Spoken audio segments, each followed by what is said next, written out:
मान लीजिए दिन प्रतिदिन महंगाई क्या हो रहा है, बढ़ते जा रहा है। दिन प्रतिदिन महंगाई, तो जब महंगाई बढ़ता है तो सामान में लोग क्या करते हैं, कटौती कर देते हैं। ठीक है, सामान में क्या कर देते हैं, कटौती कर देते हैं। तो यही एक क्वेश्चन है, कह रहा कि यदि चीनी के मूल्य में 20% की वृद्धि करने पर प्रतिशत की कमी की जाए कि खर्च में होने वाला चीनी का व्यय अपरिवर्तित रहे। यानी चीनी के मूल्य क्या हो जाता है, 20% बढ़ जाता है। मार्केट प्राइस से चीनी का मूल्य 20% बढ़ जाता है। तो क्वेश्चन कर रहा है कि अब जब प्राइस बढ़ता है तो खर्च में हम कटौती करेंगे। क्या करेंगे, अगर चीनी हमारा 1 किलो का खपत होगा तो चीनी हम 1 किलो से कम कर देंगे खाना, तो हमारा फिर 100 रुपया में काम चल जाएगा, और नहीं तो फिर 120 रुपया देना पड़ेगा मार्केट में। नहीं, तो इसी टाइप से क्वेश्चन है।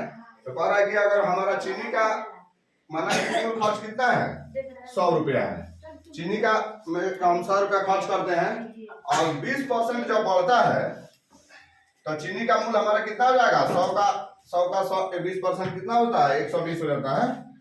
ठीक है, 120 रुपया लगेगा मार्केट में। तो आप बताइए, अगर 20 रुपया हमारे पास नहीं होगा तो हम चीनी ना कम लेंगे। तो उसके लिए क्या करें, खर्च नहीं बढ़ने के लिए 20 रुपया की कमी करनी होगी। अगर हमारे पास रुपया ज्यादा नहीं है तो हमको क्या करना पड़ेगा, 20 रुपया के चीनी को हम कम ले लेंगे।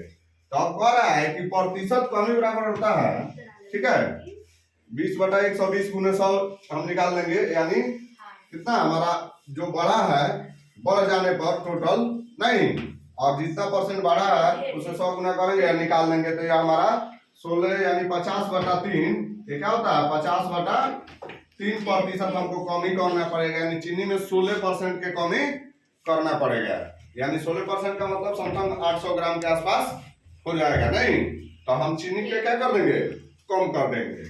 तो यही इसका फार्मूला है। मान लीजिए इतना एग्जाम में इतना लंबा मेथड से कोई नहीं मत बनाता है, तो इसको शॉर्ट मेथड का तरीका है कि अगर किसी वस्तु के मूल्य में 1% की वृद्धि हो तो खर्च में वांछित प्रतिशत कमी, ताकि खर्च का व्यय अपरिवर्तित रहे, यानी खर्च नहीं बढ़ सके।